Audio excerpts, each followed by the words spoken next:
Alors c'est amusant parce qu'on se trouve à Mazamet. Mazamet, c'est dans le sud de la France. Ce n'est pas un village, c'est une ville qui est arrosée par le Torré, qui a une histoire de tannage, une histoire de textile, qui était, je dirais, mise à mal par des crises économiques et qui survit malgré tout très bien. Quand je dis survivre, c'est-à-dire qu'elle se redresse petit à petit, cette ville, et l'on voit fleurir de ci, de là, des associations qui portent des événements non seulement au niveau local, au niveau presque national, et on peut le dire, oui, national, mais également au niveau international. Alors, j'ai le plaisir et l'honneur d'être invité, d'abord chez Babé, qui est hors caméra, qui n'est pas devant la mire, je dirais, mais qui nous invite gentiment. Babé, qui est la compagne de Michel Sabartès, et puisque les femmes ont revendiqué l'égalité, je vais commencer par les hommes, évidemment c'est de l'humour.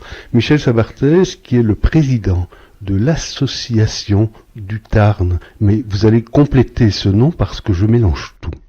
Oui, effectivement, je suis le président de l'association culturelle du Tarn Sud, association créée en 2014.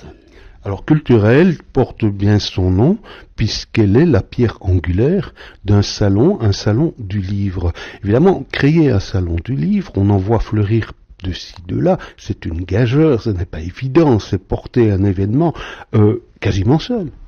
Il faut surtout le pérenniser. La création a été simple. On est parti avec 45 exposants. Et c'était un salon du livre ancien et des vieux papiers, avec quelques auteurs. Et puis après, des collectionneurs. Petit à petit, j'ai éliminé les collectionneurs. Et j'ai glissé, grâce à mon ami Marc Galabru, vers des auteurs. Marc Galabru, à qui ce salon est dédié. Voilà, justement, on parlait au début de cette espèce, entre guillemets, de brocante de papier, brocante du livre, et vous me glissez évidemment la possibilité de tendre mon micro vers la seconde invitée, hein, Ève Marinon, parce que vous faites partie de cette émission vraiment à deux titres. D'une part, vous êtes auteur, écrivain, et vous êtes également l'organisatrice d'un autre événement, un événement, je dirais, incontournable. Lequel? De quoi s'agit-il? Alors, il s'agit du salon des cinéphiles, on l'appelle aussi, le sous-titre serait le marché du cinéma. C'est une bourse pour tous les collectionneurs, mais également pour tous les amateurs, les amoureux du cinéma, et puis le public curieux, en gros. Voilà, parce que lorsque vous m'en avez parlé, je crois que c'était l'année dernière, je pense que c'était la première édition, c'est ça? C'est la troisième année, là, cette fois-ci, donc...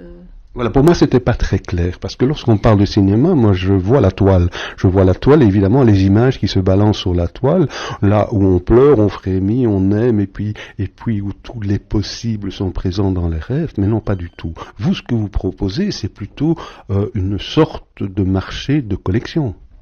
Oui, mais pas que. Disons, une bourse améliorée, parce que mon idée de départ est aussi de faire connaître les métiers des coulisses du cinéma. Et ce sont tous ces techniciens qui sont aussi des artistes sont beaucoup moins connus que les artistes eux-mêmes qui sont devant la caméra. Donc je voulais faire connaître à moi-même et au public en même temps, je voulais faire connaître tous ces petits métiers qui sont en fin de générique et qu'on regarde jamais finalement. C'est vrai qu'il y en a plein de petits métiers, parce qu'on pense à cascadeur, ça c'est le côté un peu spectaculaire, bien entendu, mais il y a maquilleur, sans maquillage, il n'y a pas d'image refondue, c'est-à-dire embellir le personnage. Il y a la personne qui s'occupe des décors, c'est très important, mais il y a aussi les petites mains. Par exemple, on ne le cite quasiment jamais, le gars qui fait la soupe, il est présent aussi, lui. Oui, bon là, je connais moins, disons. Moi, je suis prête à leur faire la soupe, d'ailleurs, sur les tournages, s'ils veulent. C'est un peu mon domaine aussi. Voilà, on parle de cinéma, et puis on va revenir vers vous, Ève. Mais Michel, ce qui est amusant, c'est qu'il y a vraiment un lien très fort entre vos deux salons, vos deux activités, puisque, au départ, vous l'avez souligné, premier parrain, premier salon, c'était monsieur Marc Galabru, le frère de Michel. Alors, Marc Galabru, qui était, puisqu'il est décédé, paix à son âme, un grand monsieur, bien entendu, qui était écrivain, mais qui faisait également du théâtre, lui. Tout à fait. Il avait 3 compagnies de théâtre, Marga Labru, une à Montpellier, l'autre à Valras, et un festival est destiné chaque année par Nanni de Costa, qui s'appelle, et il a une aile, le festival Festilune. Et chaque année, Nanni de Costa rend hommage, comme moi je rends hommage à l'écrivain. C'est fou, hein, ça a rencontré des personnalités pareilles parce qu'il n'y avait pas que lui. Au fur et à mesure que les années s'écoulent, on voit des noms, mais des noms qui brillent, qui viennent vous fréquenter, qui vient quelque part vous séduire parce que au fil des années, je me souviens la première fois que nous nous sommes rencontrés, c'était en 2014. 2014, ça faisait combien de temps que le salon existait? C'était la 5e année, 2014. Et là, c'était Monsieur Montfort. C'était Nelson Montfort, comme paraît, effectivement, qui t'a remis le prix de la ville de Mazamet. Oui, un autre personnage que l'on a apprécié, c'est une rencontre que nous avons eue l'année dernière, hein. C'était ce cher monsieur qui parle de l'horreur, qui nous fait frémir, qui visite les châteaux et les fantômes. Tu te souviens de son nom? Oh oui, j'ai gardé son nom en mémoire, c'est Antonio Augusto, qui était le producteur de RIP, Recherche, Investigation Paranormale. Voilà, non seulement il y était, mais il l'est toujours. Alors j'aime bien souligner son nom parce que c'est une personne d'une grande simplicité et qui est ouvert vraiment à tous les dialogues. Ce qui m'a étonné également, en visitant son compte Facebook, en visitant ses pages YouTube, etc., c'est qu'il répond à tout. Il répond à tout et ne se prend pas la grosse tête. Hein. C'est la preuve d'une personnalité de qualité, bien entendu. Alors Michel, cette année-ci, à quoi va-t-on s'attendre? C'est la 9e édition. Oui, tout à fait, 9e édition, avec comme parrain Jean-François Pré. Jean-François Pré, c'est un homme qu'on ne présente plus. C'est le journaliste typique de TF1 qui s'est reconverti dans l'écriture. Et comme l'appelle Caline, Monsieur Cheval. Monsieur Cheval écrit très bien. Sous le nom de Monsieur Lexamer. Voilà, Caline, Monsieur Cheval, je ne me permettrai pas de jeu de mots, bien entendu. C'était l'un des amis de Monsieur Zitrone, si je me trompe. Tout à fait, Léon Zitrone était un personnage hors du commun. Et Jean-François Pré avait le courage de commenter le tiercé avec lui, chose qui n'est pas facile, parce que souvent les arrivées sont proches, tout ça, mais ils ont gardé une amitié jusqu'à son décès. Hélas, on est trois décédés. Mais Jean-François Pré, lui, il fait des pronostics hippiques en plus, actuellement, sur TRS Magazine. Voilà, on parle de la télé, là, mais maintenant on se retourne vers le cinéma. Alors, ce marché, ce salon des cinéphiles, comment ça va se dérouler? Puisque cette année-ci, bien entendu, c'est quasiment demain, hein, c'est la semaine prochaine. Oui, c'est le week-end prochain, en effet.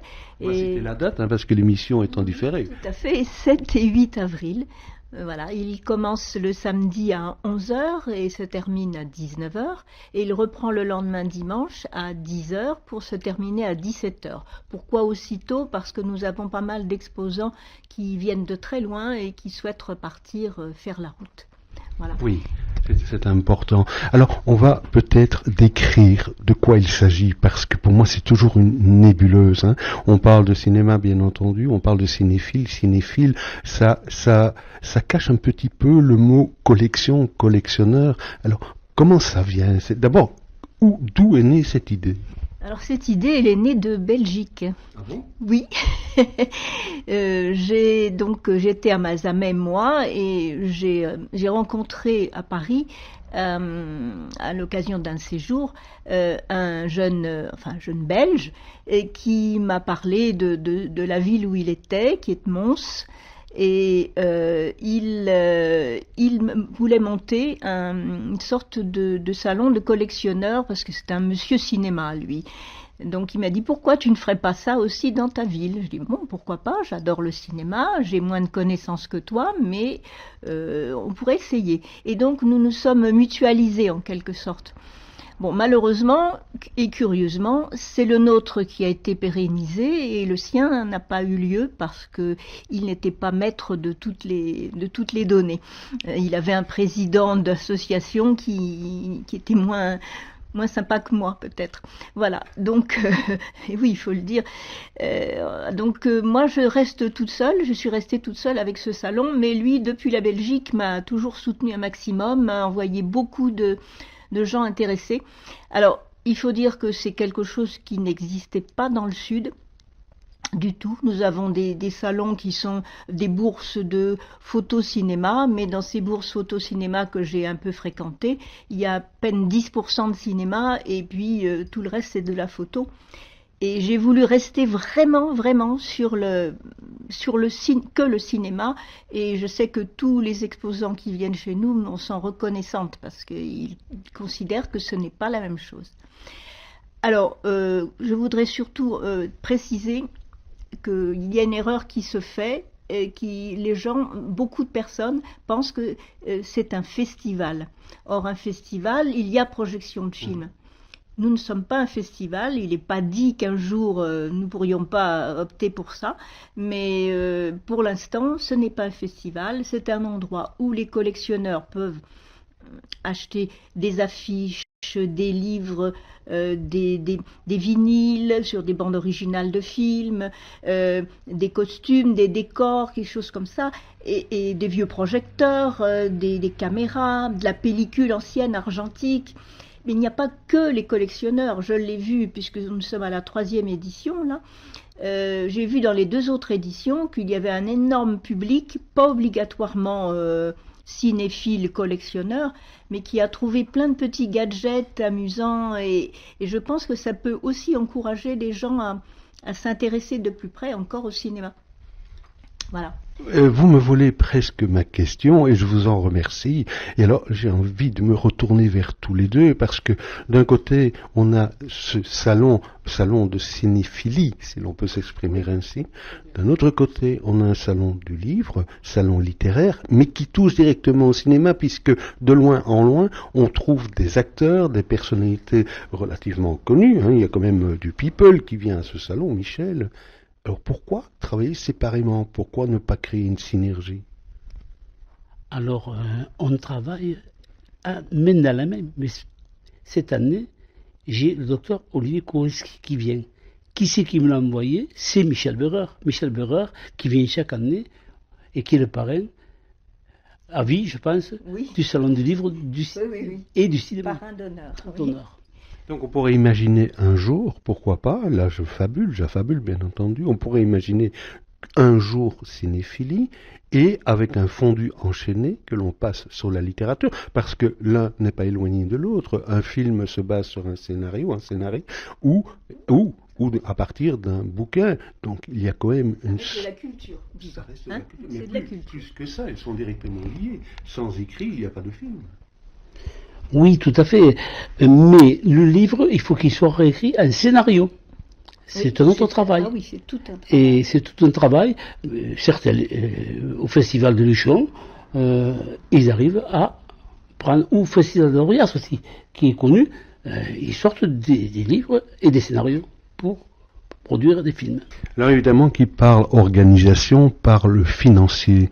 Alors, Michel, quand tu as commencé ce salon, tu étais seul, tu étais comptable, il faut le dire, à la commune de Mazamet. Te vient une idée de créer ce salon du livre, mais j'imagine que l'argent n'est pas tombé du ciel. Comment ça s'est passé? Comment fais-tu pour arriver à réunir ces fonds? Je n'ai pas eu de subvention municipale pour ce salon, et j'en ai pas. Je suis allé chercher des sponsors privés. Et petit à petit, j'ai récolté l'argent qu'il me fallait pour ce salon. Mais au départ, je ne savais pas combien il fallait. J'ai la participation des auteurs, c'est beaucoup. J'ai la participation de la région, du département, c'est déjà pas mal d'avoir ces deux participations. Et nous avons créé un prix pour la région, un prix pour le département et un prix pour la ville qui nous aide aussi indirectement puisqu'on a la salle gratuite quand même. Il ne faut pas oublier que la salle, ça représente 400 €. Voilà. D'accord. Donc, la même question, commencer un événement qui n'est pas des moindres en ville et il faut récolter des fonds. D'abord, il faut réunir les collectionneurs, il y a certaines personnes qu'il faut payer, c'est pas gratuit tout ça. Comment faites-vous pour démarrer et pour récolter ces fonds? C'est quand même un sacré chameau que vous vous mettez sur les épaules. Écoutez, chacun dépense plus ou moins d'argent dans ses loisirs. Moi, c'était le mien. Donc, c'est un investissement personnel, financier, au départ, qui n'est pas encore complètement amorti. Et bon, moi aussi, j'ai effectivement l'aide, comme Michel, de la ville pour tout ce qui est l'aménagement, le prêt des locaux, c'est très important. C'est vital même. Mais bon, sinon, j'ai fait appel aussi à des sponsors privés. J'en ai que 2, hein, c'est pas très. Et puis voilà. Mais je n'ai pas énormément de frais, il faut dire. Finalement, puisque mes exposants payent leurs emplacements, mon plus gros poste, c'est la communication, ça c'est sûr. C'est le plus gros investissement parce que si on ne fait pas de communication, on est complètement enterré. Alors, je dirais presque, peut-être d'autant plus que pour un salon du livre, parce que les collectionneurs sont des gens qui vivent dans des grottes, hein, pour la plupart. Non, je veux dire, c'est pas gentil peut-être, mais il faut pas le prendre d'une façon péjorative, mais c'est des milieux comme assez fermés. Par contre, j'ai remarqué puisqu'on en est à la 3e année, que le bouche à oreille fonctionne énormément. C'est comme ça que je me retrouve avec des personnes qui viennent de Marseille, Aubagne, Pau, Bordeaux, etc. Et entre eux, ils se passent le tuyau, en quelque sorte. Et ça c'est formidable. Après, nous avons bien sûr le public proprement dit. Là, je parlais des exposants. Mais le public proprement dit, c'est de la communication, du matraquage. Alors c'est marrant parce que moi, venant de Belgique, quand vous me dites, j'ai des gens qui viennent de Marseille au Bagne, j'ai l'impression qu'ils viennent de Marseille et qui viennent du Bagne, mais pas du tout. Au Bagne, c'est le nom d'une localité. Hein. Oui, tout à fait. Alors, Michel, aujourd'hui, 9e édition, c'est presque un anniversaire, c'est presque 10 ans, mais on n'y est pas encore. Combien d'auteurs seront présents pour cette 9e édition? J'ai pas été raisonnable, j'ai dépassé les 150 auteurs, c'est sûr. 104. Hein. 150 auteurs, plus de 150. Je n'ai pas le nombre exact, mais on va dire 170 auteurs seront présents, puisque notre ami Jacques Nain arrive à 22 auteurs. Voilà, quand vous dites Jacques Nain, ce sont les éditions ED2A, les éditions d'aujourd'hui. Jacques Nain que l'on va rencontrer bientôt, une date doit être fixée du côté de Béziers. C'est une maison d'édition que j'aime beaucoup et dont j'ai rencontré un auteur en Belgique qui me dit, j'ai été édité chez un éditeur que tu connais pas, chez Jacques Nain. Et moi, ça m'avait fait rigoler parce que je lui ai dit les éditions d'aujourd'hui. Donc voilà, oui, je le connaissais. C'est un nombre important, c'est une responsabilité importante. J'imagine qu'il doit y avoir du stress, qu'il y a des nuits blanches, qu'il doit y avoir de la nervosité qui commence à grimper, parce que le salon, c'est pour bientôt. Hein. Oui, c'est pour bientôt, mais maintenant, presque tout est cadré. Hein. Presque tout est cadré. Il reste maintenant à faire le minimum, la communication. Elle a commencé depuis 3 jours. Les grands secteurs sont déjà balisés. Après-demain, nous partons jusqu'à la Malou. Et après-demain, nous irons au salon du livre ancien de Montaulieu, où je suis attendu chaque année. Et c'est là que mon public vient de l'Aude, beaucoup de l'Aude. Alors quand vous dites la Malou, ça fait combien de kilomètres de Mazamet? 80 kilomètres. Mais je me rends là-bas parce que je vais demain au salon et au café PMU où Marc Galabru et Michel Galabru prenaient la pastis et faisaient leur show. Et le patron me connaît, ça s'appelle le Diamantina, et en plus, Jean-François Pré, ça va y plaire. Alors c'est important, on y revient, Marc Galabru, Michel Galabru, hein, c'était un ami intime, c'était une personne qui vous aimait bien. D'ailleurs, on a eu l'opportunité de voir un petit film qui avait été tourné en intimité où Marc faisait le clown, hein, il parlait d'une visite de Brigitte Bardot, je ne saurais pas faire le sketch, je n'en ai pas le talent. Et effectivement, chaque fois que l'on parle de Marc Galabru, on voit vos yeux qui brillent et l'on sent une énorme peine qui vous pèse sur les épaules. On le salue là où il est et on sait qu'il sera présent. Et ce qui est très important, c'est que lors de votre salon, il y a un prix Marc Galabru. Pourquoi avoir mis ce prix? Pourquoi l'avoir créé? La réponse va de soi, bien entendu. Alors, pourquoi avoir créé ce prix? C'est que le 16 août, j'avais réservé du côté de la mer Et Marc Galabru m'invite. J'ai dit, mais Marc, je ne peux pas venir, j'ai réservé un hôtel. Tu m'emmerdes, il me dit, c'est pas comme si tu viens, tu t'es débrouillé d'annuler. J'ai annulé auprès de l'hôtel, je me suis rendu chez Marc Galabru. Et en discutant, comme ça, j'ai dit, Marc, j'ai l'intention de créer un prix. Ah, et lequel? Et bien, le prix d'honneur Marc Galabru. Mais t'es pas fou? J'ai dit, pour te rendre hommage. Mais sans savoir que Marc Galabru, quelques mois après, allait décéder. C'était au mois d'août, 16 août 2014. Et si je me souviens bien, ce jour-là, nous sommes rendus dans un château, la Combelle, à 4 km où il habitait, à Frosseil, et nous sommes allés déguster du vin. Et Marc Galabru a acheté ce vin qu'il n'a jamais bu, d'ailleurs, je ne pense pas, puisqu'il est décédé au mois d'octobre, le 5 octobre à Perpignan. Et quand j'ai appris que Marc Galabru n'était plus dans ce moulin, je l'ai cherché, de Couliure. Je ne savais pas que j'avais à quelques kilomètres de Couliure. Il était à Saleil. Et j'ai téléphoné plusieurs fois et on m'a répondu, monsieur Marc Galabru ne peut pas recevoir. C'est là que j'ai compris que c'était grave. Et j'ai connu quelqu'un qui est de Bédarieux, qui entretient sa tombe. Et ça, chaque année, je surveille s'il est fleuri, tout. Je m'arrête au Bousquet d'Orbe, là où repose Marc Galabru. Je lui fais faire à titre personnel une plaque. Et à partir de là, cette personne m'a rentré la plaque dans l'hôtel, elle m'a sauvé la mise. Parce qu'au départ, des tombes Galabru, il y en a. Ils avaient la maison à Vennes. Au cimetière d'Avenne, il y a 5 familles Galabru. Et on me faisait croire qu'il était enterré là. Je me suis rappelé le nom du pompe funèbre, du Bousquet d'Orbe, et je téléphonais, elle me dit non, monsieur est au Bousquet d'Orbe. Et c'est un cimetière, il est bizarre, il n'y a pas de porte d'entrée. C'est une route, tu rentres au cimetière, et tu passes devant le vieux cimetière, il est dans le vieux cimetière, Marc. D'ailleurs, Michel Grossi a rendu visite il y a un an à peu près, et elle a fait la même chose que moi, elle est rentrée au cimetière, et heureusement qu'on peut tourner. Heureusement. Mais Marc Galabru, il s'est enterré là parce qu'il taquinait la truite au Bousquet d'Orbe. C'était un pécheur devant l'Éternel. Alors, que rajouter à cela? Oui. Histoire, hein, on est dans le cinéma quand même, là, pratiquement. Oui, on est dans le cinéma, mais vous l'avez fréquenté également, puisque vous faisiez partie du Salon du Livre de Mazamet, vous étiez présente, c'est là que je vous ai rencontré. Oui. Et dans d'autres salons, même, j'ai eu l'occasion de déjeuner à côté de lui, à sa table. C'est un personnage qu'on ne peut pas oublier. C'est le fou rire, c'est les larmes de rire, systématiquement. Ouais. C'est vrai. Je me souviens d'une histoire. Hein. Nelson Montfort qui descend déjeuner au restaurant Mes Plaisirs où il était logé, et puis fait un scandale parce que les volets n'étaient pas ouverts.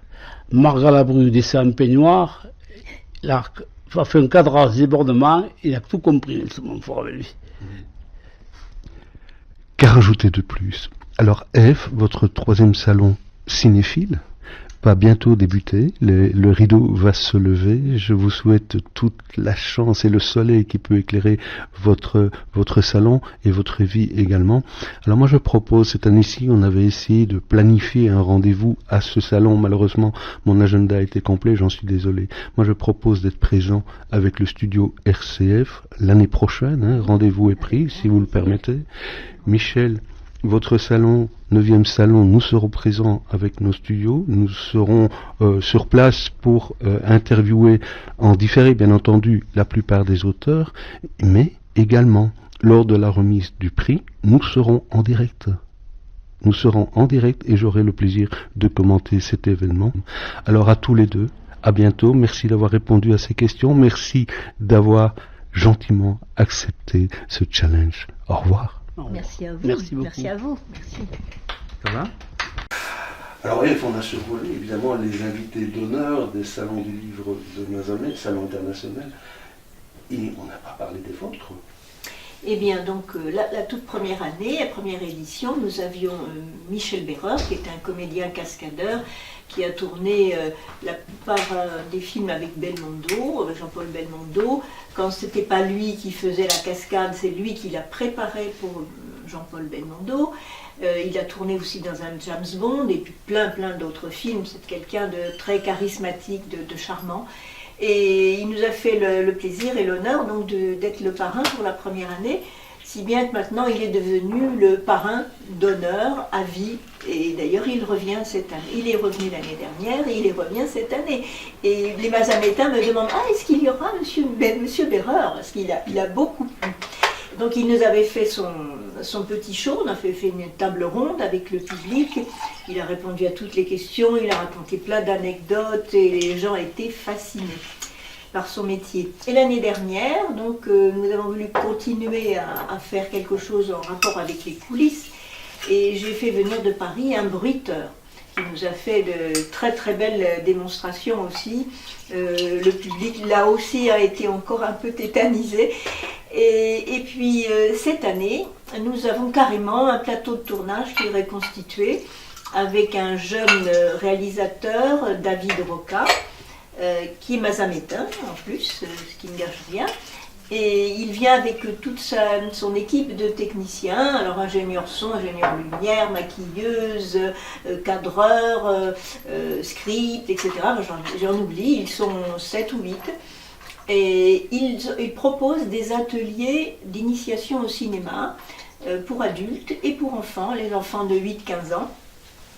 Et pour adultes, donc ça dure 1h30 environ, pour les enfants 1 heure, parce que voilà. C'est exactement la même chose, on leur apprend à rédiger un petit scénario, ensuite à mettre en place le décor qui correspond. Il y aura 2 vrais comédiens, Isabelle Pi et Cyril Baquet, qui nous viennent de Toulouse. Et ils ont joué dans quoi? Au cinéma, je ne connais pas leur cursus, parce qu'ils sont plutôt théâtre, au théâtre des 3T, entre autres, et puis ils ont leur propre troupe. J'en saurais plus moi-même, parce que je ne connais en fait que David Roca au départ. Et donc, ils vont leur apprendre donc, à faire un petit scénario, à mettre en place le décor, ensuite on leur apprend à diriger les 2 comédiens. Et puis il y a la partie montage également, donc moi, je pense que c'est très ludique. D'autre part, nous aurons aussi une projection dans une petite salle sombre, un endroit plus sombre, projection de films muets en 16 mm, donc vous savez, les Charlots, les Walt Disney, etc. Ça sera permanent, donc on rentre. Oui, je ne sais pas s'il y en aura, c'est pas mon programme non plus. Enfin, je veux dire, la personne qui le fait, elle apporte tout ce qu'elle a, c'est un amateur. Nous avons aussi un auteur qui va venir dédicacer depuis Marseille. Il a écrit beaucoup sur les séries, il a fait des livres sur les séries américaines, les sérioles. Et il y aura un livre en vente qui, paraît-il, une œuvre rare en anglais. Je ne sais pas si elle trouvera son amateur, mais c'est quelque chose de très recherché. Il y a très peu d'exemplaires. Il y a le seul à ma connaissance qu'il y ait en ce moment, c'est Spielberg qui le détient. Et c'est un livre sur les cliffhangers. Alors cliffhanger, est-ce que vous savez ce que c'est? Moi je ne le savais pas, donc j'ai recherché. Et le cliffhanger, c'est lié à... c'est comme un feuilleton. C'est du passé, hein, c'était beaucoup plus tôt dans le cinéma. Des feuilletons. Et cliffhanger, si vous voulez, la traduction littérale, c'est s'accrocher à la falaise. Et là, c'est en fait c'est le suspense. On pourrait traduire ça comme du suspense. C'est-à-dire qu'on fait des séries, on fait des feuilletons, et on arrête l'épisode exactement à un moment clé pour obliger en quelque sorte le public à vouloir voir la suite. D'accord. Donc, si je vous ai bien compris tous les deux, l'année prochaine, Plus belle la vie sera tournée à Mazamet. Ah, ça serait pas mal ça. Hein? Je vais te faire une confidence, Philippe. Oui. Au mois de septembre, à Port-Vendre, j'ai assisté au tournage des Chevaliers du Fiel et les retombées économiques pour la ville, c'est 1 million d'euros qu'ils ont laissé. Ah. Ils ont sponsorisé ton salon. C'est dingue, mais j'ai un ami qui leur faisait justement l'électricité, qui vient de prendre la retraite plutôt à la mairie de Port-Vendre, et il m'a dit, mais des scènes, on a commencé 30 fois pour pouvoir avoir la bonne. C'est incroyable le cinéma, mais c'est quand même une passion. C'est extraordinaire d'être scotché devant un écran, de se laisser porter autant que le livre. Pareil. Alors Ève, J'aime les deux, alors je peux C'est défendre, deux salons. je défends les deux. Deux salons qui ont deux vitrines presque parallèles. oui, j'entends bien, on l'avait bien compris, c'est presque un miroir sans taille. Et deux présidents qui se sont investis pareil. Oui, Voilà, et ça c'est important pour avec moi. la même démarche, oui. Voilà. Oui, j'ai un souvenir de vous avoir rencontré à certains salons du livre et en vous trouvant réservé, c'est-à-dire pas d'exubérance, pas de prêchi-prêcha, pas de vantardise, simplement vous présentiez vos livres culinaires, si mon souvenir est bon à C'est cette ça. époque. Et j'avais été charmé par justement cette, non pas humilité, mais cette réserve qui était tout à votre honneur. En tout cas, je vous remercie tous les deux, encore une fois, d'avoir participé à cette émission très courte, hein, très très courte, mais on se retrouvera de toute façon, Michel, au salon de Mazamet, et puis Ève l'année prochaine, malheureusement. L'année prochaine, on se retrouvera, il y aura d'autres épisodes, hein, de toute façon, l'antenne est toujours ouverte. Bien sûr. Au revoir. Au revoir. Merci beaucoup.